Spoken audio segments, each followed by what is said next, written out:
Halo teman-teman semuanya. Kembali lagi ke readingan kali ini.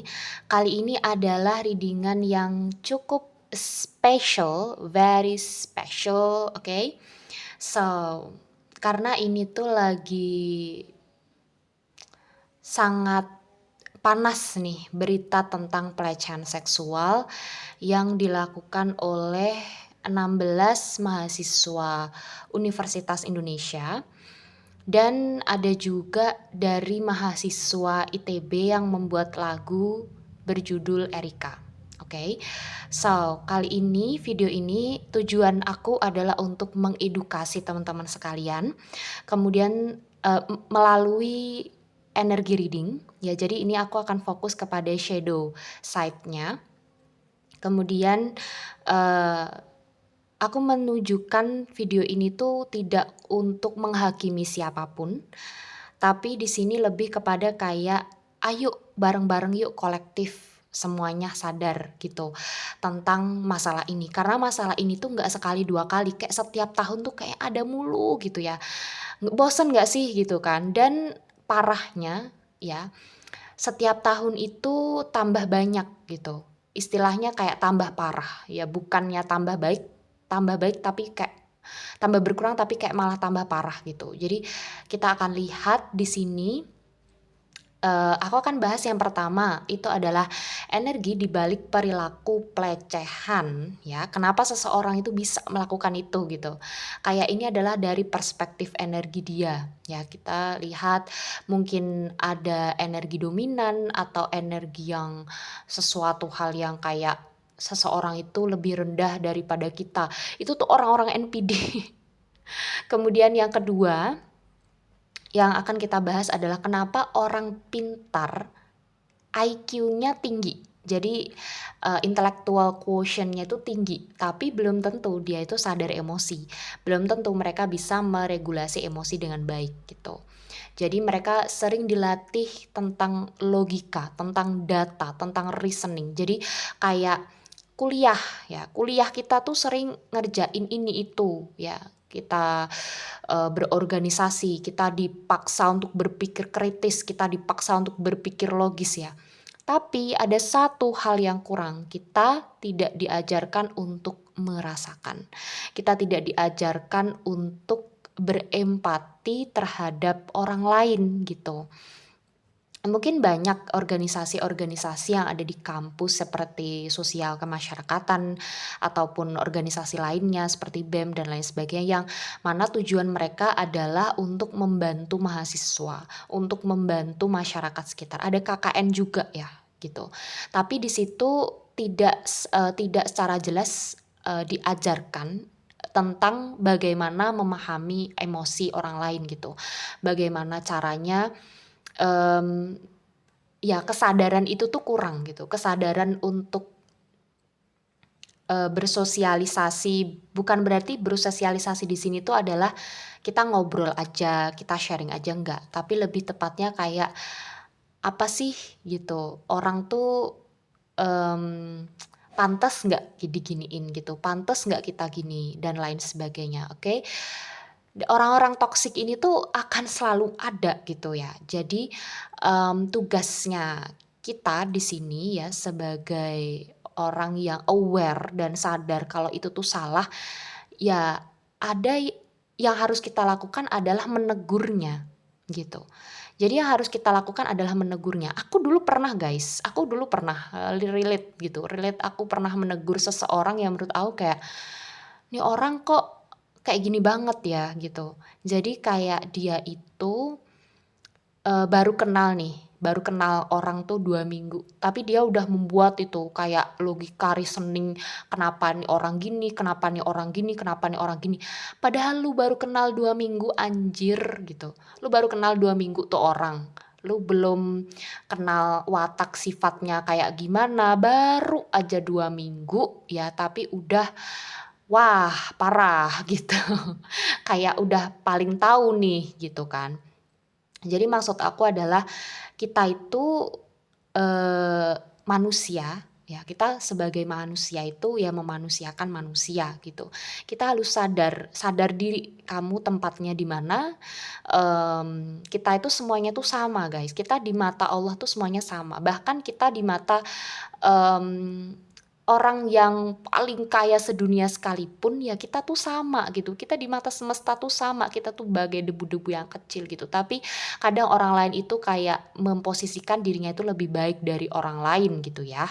Makanya kayak saking merendahkannya mereka terhadap perempuan, karena efek dominasi pria keren gitu. Bisa jadi kayak ya dominasi terhadap orang-orang lain lah gitu, bahwa mereka itu yang paling keren gitu ya. Itu sungguh tidak pantas. Kemudian yang ketiga yang akan kita bahas itu adalah apa yang korban rasakan. Ini penting banget. Ini sangat penting. Apa yang korban rasakan ya, terutama teman-teman yang pernah melakukan pelecehan seksual, terutama teman-teman yang pernah, di sini apa ya, kayak iya melakukan pelecehan seksual terhadap perempuan, terhadap laki-laki, terhadap siapapun itu, ataupun seperti kayak tidak menghargai orang lain gitu, secara general aja lah ya, tidak menghargai orang lain gitu. Nah, apa yang korban ini rasakan gitu, apa yang mereka rasakan kalau kalau kita itu berbuat seperti itu ya. Fokusnya di sini adalah orang-orang tersebut. Dan aku tidak menarik energi itu khusus untuk, kalian yang menonton, tidak. Aku akan menarik energinya itu dari seluruh Indonesia. Aku khususkan di Indonesia aja ya, karena aku berbahasa Indonesia di sini ya. Oke. Kemudian yang keempat, kenapa lingkungan bisa membiarkan? Nah ini, ya, ada banyak orang yang tahu tapi dia diam. Kenapa gitu? Kenapa bisa seperti itu ya? Ada banyak orang yang tahu, aku ngerti kok, pasti banyak juga orang yang tahu kalau ini berbuat ini, tapi kenapa diam? Kenapa gitu? Dan ini aku juga merasakan bahwa diriku di masa lalu aku juga diam. Sebenarnya aku juga kayak bukan diam yang, nggak ngejudge di dalam hati enggak ya, tapi lebih tepatnya kayak aku mencoba untuk cuek dan mengurus urusanku sendiri. Ya mungkin itu karena ada energi individualitas dan kita punya prioritas ya. Jadi kayak kita ada skala prioritas, itu bukan sesuatu hal yang kita prioritaskan, tapi orang-orang yang aware terhadap pelecehan seksual, orang-orang yang aware terhadap hal itu tuh nggak baik ini dan lain sebagainya, pasti mereka akan speak up gitu, apalagi kalau itu adalah tugas mereka. Dan saat ini aku diberikan kesempatan bertugas untuk bisa menyampaikan dari perspektif shadow side-nya, dari energinya mereka, oke. Kemudian yang kelima, apa yang perlu ditumbuhkan secara kolektif di sini. Jadi apa yang perlu kita sadari, apa yang perlu ditumbuhkan agar EQ ini ya, emotional intelligence, emotional quotient ini bisa diperoleh gitu ya guys ya. So let's start it. Oke, mari kita mulai. Mari kita mulai baca energi di balik perilaku seperti ini gitu. Khususnya terhadap ini ada ya, khususnya terhadap orang-orang yang mereka tuh punya privilege gitu. Artinya adalah mereka punya privilege untuk belajar lebih banyak, mereka punya privilege untuk bertemu dosen ya, mereka punya privilege untuk bergaul dengan orang-orang yang, punya koneksi gitu. Maksud aku kayak mereka tuh orang yang punya privilege, mereka punya pengaruh ya. Jadi orang-orang yang punya pengaruh ini seharusnya, kalau kata aku ya, seharusnya mereka bisa lebih aware dan menjaga perilaku mereka dibandingkan orang yang malah dia itu nggak punya privilege. Jadi kan ya mahasiswa ini kan kedepannya mereka kan jadi orang-orang besar ya. Mereka orang-orang yang pastinya digaji lebih besar, mereka akan melanjutkan Indonesia, mereka akan melanjutkan negara ini, mereka akan melanjutkan dunia ini gitu ya. Sedangkan mereka orang-orang yang punya privilege ini ya, kalau aku bilang di sini adalah ini sedikit curhat ya, tapi bukan berarti aku, punya rasa kebencian terhadap orang-orang ini karena ngalahin aku di, apa ya namanya, kayak untuk cari kerja ya. Mahasiswa UI dan ITB itu lebih mudah loh cari kerja gitu ya daripada mahasiswa lainnya. Ya karena, sudah punya nama gitu, bahwa anak UI dan anak ITB itu adalah anak-anak yang pintar, anak-anak yang cerdas gitu, anak-anak yang, diajar oleh dosen-dosen yang terbaik gitu. Kenapa gitu ya, kenapa? Oke, energi di balik perilaku pelecehan. Kenapa seseorang bisa melakukan itu? Kalian lihat di sini. Energi di balik pelecehan seksual, kenapa orang bisa melakukan ini? Ada Two of Swords. Oke. Di sini aku melihat, oke, tadi di Empress-nya nggak ini ya. Oke, di sini ada Page of Wands. Kenapa seseorang bisa melakukan itu? The Devil.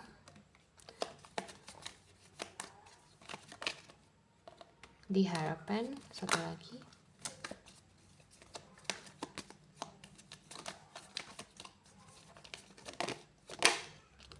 The Chariot, oke.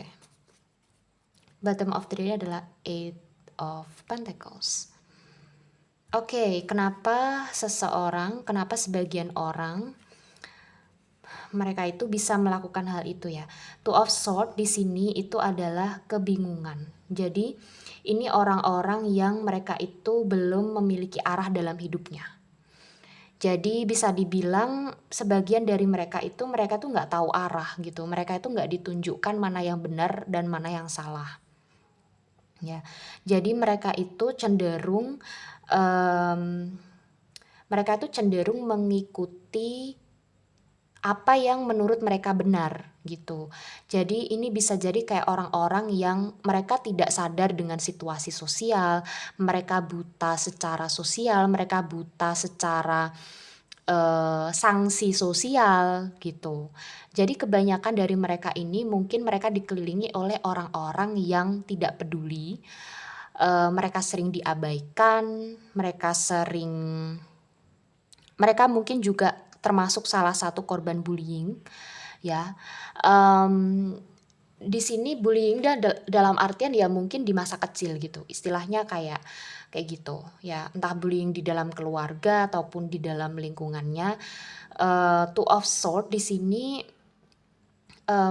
aku ngelihat mereka itu adalah orang-orang yang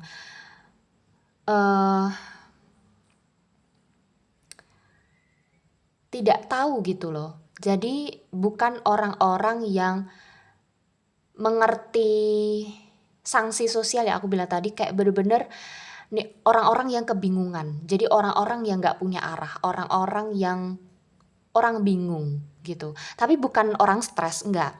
Belum sampai situ ya. Ini lebih kepada kayak orang-orang bingung. Orang-orang yang nggak tahu kenapa kok gue bisa ngelakuin ini ya gitu. Oke. Wow. Mati dia. Sebenarnya karena iya tinggal 15% baterainya. Tapi aku akan lanjutkan ya teman-teman, karena di sini juga ada ini ada lampunya ya. Oke, kemudian yang selanjutnya itu adalah Page of Wands. Di sini mereka itu energinya extrovert ya. Energinya itu kayak untuk bersenang-senang gitu loh. Orang-orang yang aku bilang tadi, dia tidak aware terhadap situasi sosial. Mereka buta akan situasi sosial gitu. Artinya kayak mereka tuh melakukan hal ini tuh untuk bersenang-senang, oke? Dan mereka itu nggak tahu sanksi sosialnya itu apa, mereka nggak tahu bener salahnya di mana, gitu. Jadi kayak ini adalah sesuatu hal yang udah biasa, udah kebiasaan orang-orang tuh kayak gitu, gitu. Terutama di kalangan laki-laki. Jadi kayak ini tuh udah biasa kok gitu, kayak bukan suatu hal yang tabu lagi, ya kan? OMG. Kemudian di sini adalah berkaitan dengan, ya mereka itu masih kayak explore gitu loh. Jadi mereka itu belum yang aku bilang tadi ya, kayak, laki-laki yang lagi explore explore perempuan gitu. Dalam artian kayak, apa sih yang bagus untuk mereka? Kalau kayak gini gimana kalau kayak gini gimana, gitu. Jadi istilahnya kayak mereka mencoba untuk mendiskusikannya bersama dengan laki-laki yang lain. Tapi cara mereka ngomong, cara mereka bicara, itu tuh kayak kalau di-track itu tuh kayak sesuatu hal yang nggak senonoh gitu. Jadi itu tuh menyakiti hati perempuan ya, menyalahi aturan yang dinamakan kayak itu tuh termasuk salah satu pelecehan gitu. Jadi kebanyakan dari mereka berarti, kalau kalian mikir, Kak berarti mereka nggak diajarin dong sama orang tua mereka gitu. Oh mereka berarti, lingkungannya gini gini dan lain sebagainya. Bener, tapi bukan berarti kayak salah orang tua mereka juga ya. Artinya kayak di sini tuh mereka tuh kebanyakan ya udah dewasa lah ya di sini. Jadi kayak ini tuh salah satu Page of Wands itu umur 20-an ya. Di sini itu kayak energi excitement-nya tuh bener-bener gede gitu. Energi yang, apa, kayak, pencariannya, curiosity-nya itu bener-bener kayak drive-nya itu besar sekali. Jadi di sini ya itu tadi bisa muncul kebingungan gitu. Jadi kayak arah ke sini enggak kayaknya, arah ke sini enggak kayaknya, kalau ini cewek yang ini gimana kayaknya, kayak ini gimana kayaknya, oh dia ini terus habis itu kayak, mmm, ada inilah, jadi kayak, kata-katanya itu nggak sesuai gitu loh. Jadi kayak kata-kata sampai kata-kata yang menyimpang, yang tidak baik untuk didengarkan, tidak baik untuk diketahui dan dibaca, ya kan, gitu. Oh my god. Aku baca 2 kartu ini udah, oh my god, gitu. Kayak aku masih, ini anak-anak yang tidak dewasa, guys. Jadi gini, umur boleh dewasa ya, pikiran belum tentu, gitu. Jadi umur boleh dewasa, tapi pikiran belum tentu dewasa. Privilege boleh ada, ya, privilege boleh ada. Privilege orang yang kuliah itu kan privilege. Privilege boleh ada, tapi kedewasaan belum tentu ada. Kedewasaan untuk memperoleh privilege itu belum tentu ada, gitu. Ya ini adalah suatu perkembangan memang. Jadi gini, termasuk salah satunya adalah orang ketika salah, ya dibenarkan dong gitu. Jadi aku berharap adik-adik sekalian di sini, karena aku udah lulus jadi aku manggilnya adik-adik nggak sih ya, untuk, tidak mengulangi kesalahan yang sama di masa depan gitu. Karena, hal ini tuh bisa jadi kayak apa ya, ya ini proses pendewasaan kalian lah gitu. Ini adalah proses pendewasaan, semoga tidak diulangi di masa depan. Kemudian ada the devil ya. Nah, tadi yang aku bilang the devil itu adalah shadow side-nya tuh di sini, titiknya tuh di sini. Nah, titik shadow side-nya ini apa, Kak? Ya, shadow side-nya itu adalah ego, dominasi, kontrol, toxic. Nah, tapi di sini itu lebih kepada kayak lingkungan yang toxic. Ada addiction terhadap seks, ada sex drive di sini ya. Ada sexual lust di sini. Aku perlihatkan lebih jelas kepada teman-teman ya. Oke, di sini ada toxic energy, obsession, attachment, addiction, oppression, abusive, shadow self, materialism, sexual lust, greed, and envy. Jadi hal ini tuh berkaitan dengan gini. Juga ada yang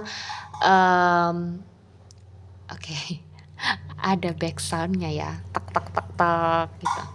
Nah itu ada pentol lewat teman-teman. Kemudian the devil-nya itu di sini ada sexual lust, greed, and envy. Aku coba fokus ke situ ya. Itu berkaitan dengan kita itu terkadang envy, iri terhadap orang lain gitu. Jadi Kak, emang bisa cowok iri sama cewek? Bisa, bisa loh.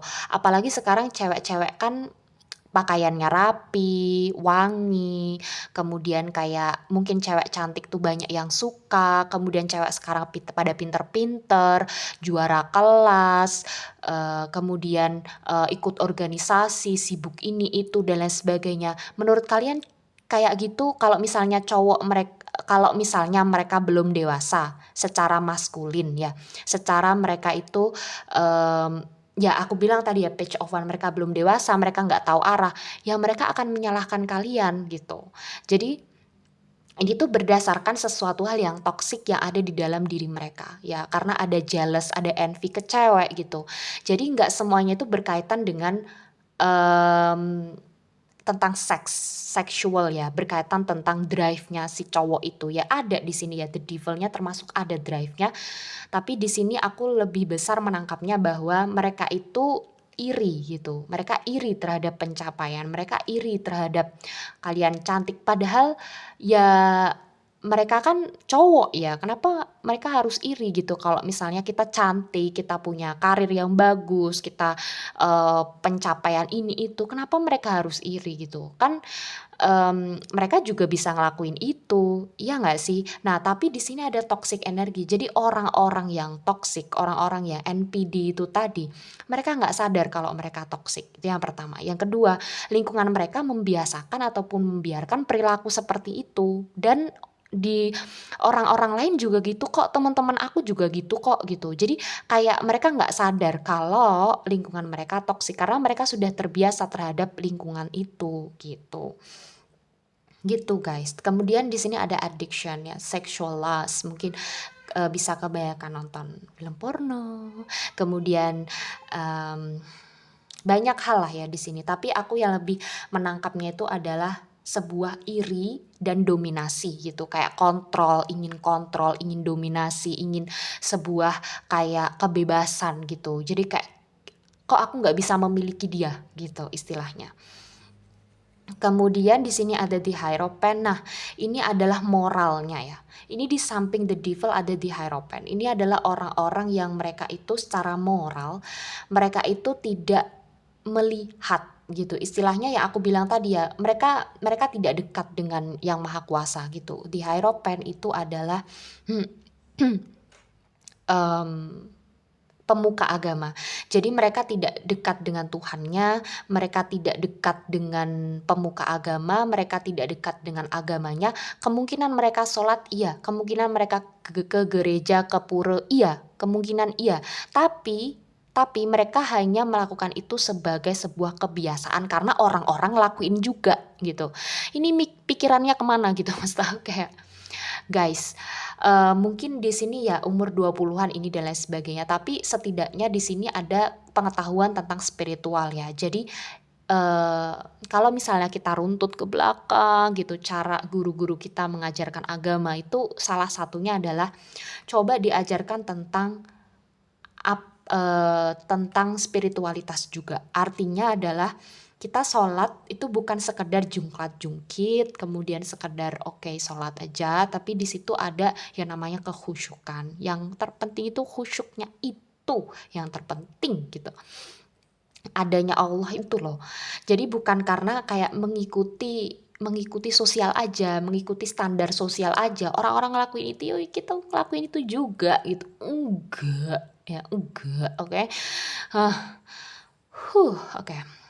Kemudian di sini ada education, knowledge ya. Nah itu tadi mereka kurang edukasi ya, mereka adalah orang-orang yang kurang teredukasi secara seksual, secara, apa ya, itu tadi sosial ya, secara sosial mereka agak buta. Aku bilang iya, mereka secara sosial itu agak buta. Jadi gini, kekurangan anak-anak yang mereka itu belajar terus gitu.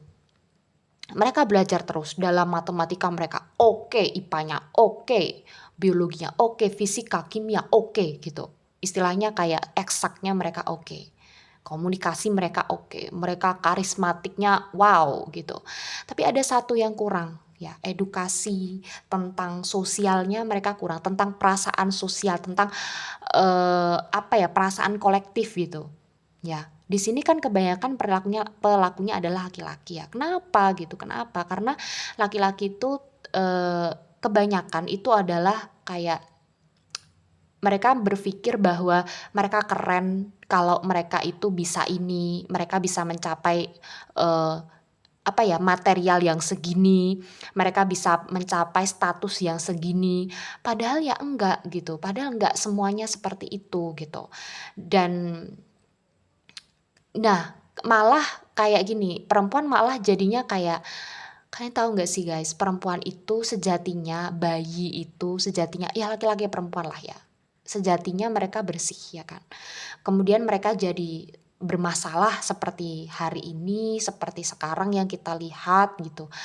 Karena apa? Ya karena lingkungannya, karena secara standar sosialnya, karena secara pengajaran pendidikannya itu kurang secara emosional gitu. Jadi kayak nih contohnya anak nakal diapain coba? Nih, aku kalau lihat waktu dulu aku SD aku nakal, tapi aku nggak dendam ustazah, aku nggak gimana-gimana, tapi kayak aku ingin mencontohkan aja gitu. Kayak sebaiknya seperti apa, tapi bukan berarti kayak ustazah salah dalam mendidik aku, enggak gitu. Dalam artian kayak di sini anak nakal itu dihukum, guys. Tapi nggak ditanya kamu kenapa kok bisa nakal. Beda kan? Misalnya dia nakal, dia ini, dia itu, dihukum. Dicuekin satu kelas, nggak ada yang boleh bicara sama nih orang. Ya, kenapa gitu? Ya, kalau anak nakal itu kenapa eh, langsung dihukum? Ya, enggak yang kayak kamu kenapa kok nakal? Ada masalah apa di rumah gitu ya? Ada masalah apa di rumah? Kenapa kamu nakal gitu?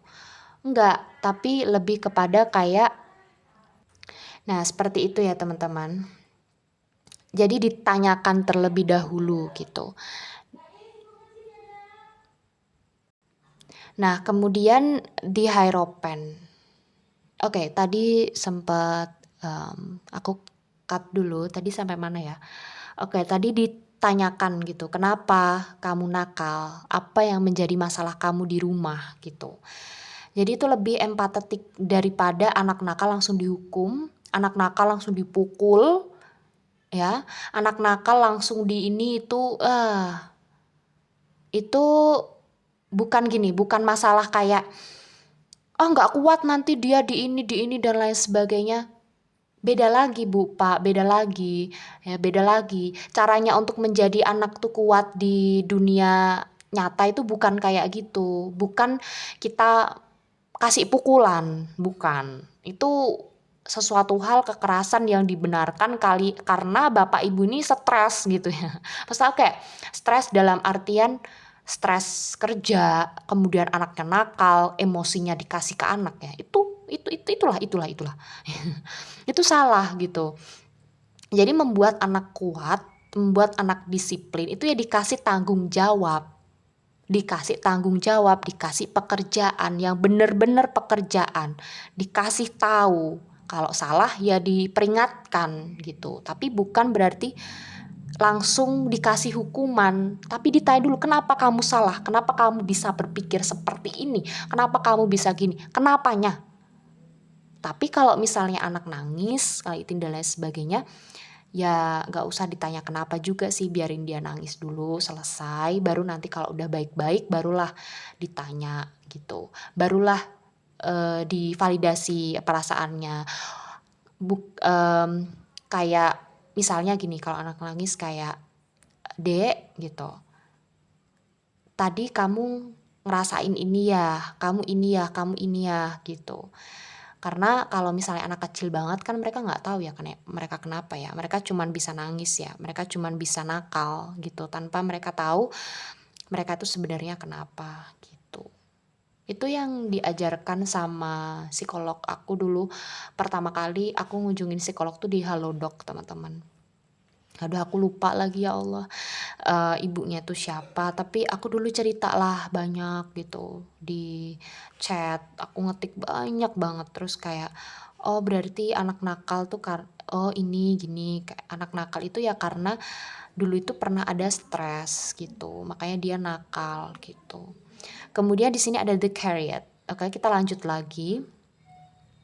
Kenapa ada the Carriot? Nah, the Carriot itu termasuk salah satu kayak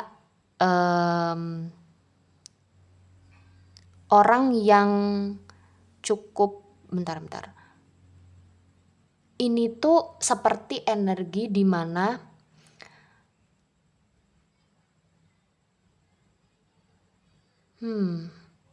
wait sebentar guys. Oke, ini ada energi di mana mereka dibolehin. Jadi ada energi dua orang yang saling membolehkan di sini. Artinya adalah ini kayaknya nggak apa-apa gitu. Jadi kayak ada kebolehan di sini, ya. Jadi ada suatu kebolehan untuk melakukan seperti itu. Tapi ini sepertinya yang tahu adalah mereka sendiri ya. Tapi kalau yang ini tuh energi di balik perilakunya itu karena ada kebolehan di sini. Karena ada suatu kebolehan. Ini boleh nggak? Ini boleh nggak? Oh boleh. Ini boleh nggak? Oh boleh gitu. Dan hal ini tuh berlanjut gitu. Hal ini tuh berlanjut dan kayak ya udah lanjut aja terus. Kan nggak apa-apa gitu. Kan nggak apa-apa. Ya taunya ya itu, makanya mereka tuh bingung gitu ya. Ini The Chariot berhadapan dengan Two of Swords. Ini makanya kayak ih beneran boleh gitu. Iya boleh gitu. Oh ya udah gitu, tapi bingung lah di sini. Tapi mau sampai mana ya? Dibolehinnya sampai mana ya? Kayak gitu. With the Eight of Pentacles di sini, hal ini tuh berkaitan dengan fokus, berkaitan dengan komitmen, berkaitan dengan high standards. Ada standar yang tinggi di sini, berkaitan dengan pasangan, berkaitan dengan laki-laki secara keseluruhan lah ya. Jadi perempuan juga punya standar tinggi terhadap laki-laki dan laki-laki juga punya standar tinggi terhadap perempuan gitu. Dan hal ini tuh seperti kayak menunjukkan bahwa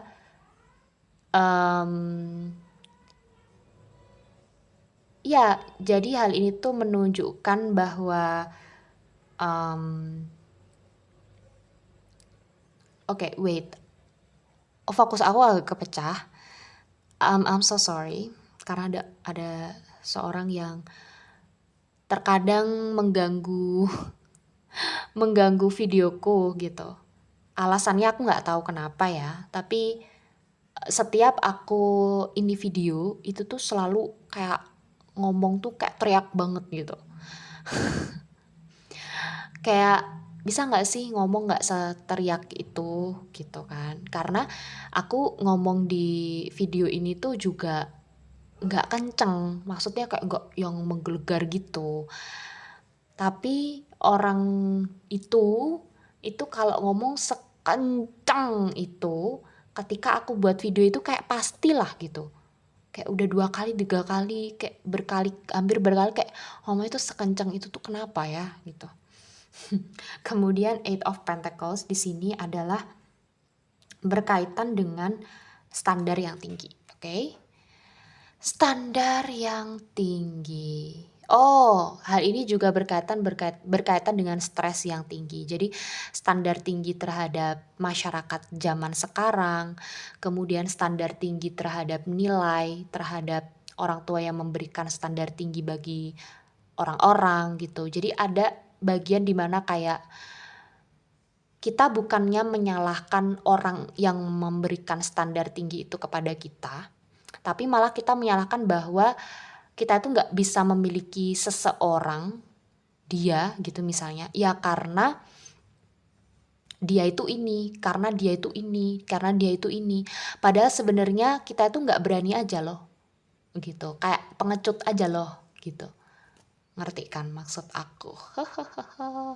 Ini kalau misalnya dilanjutkan di 2, 3, 4, 5 kayaknya panjang banget ya. Jadi mungkin aku akan buat video-video yang berikutnya. Oke guys, thank you for watching. Semoga bermanfaat videonya. Kalau suka jangan lupa like, subscribe, comment, share, dan juga save ya. Thank you. Bye-bye.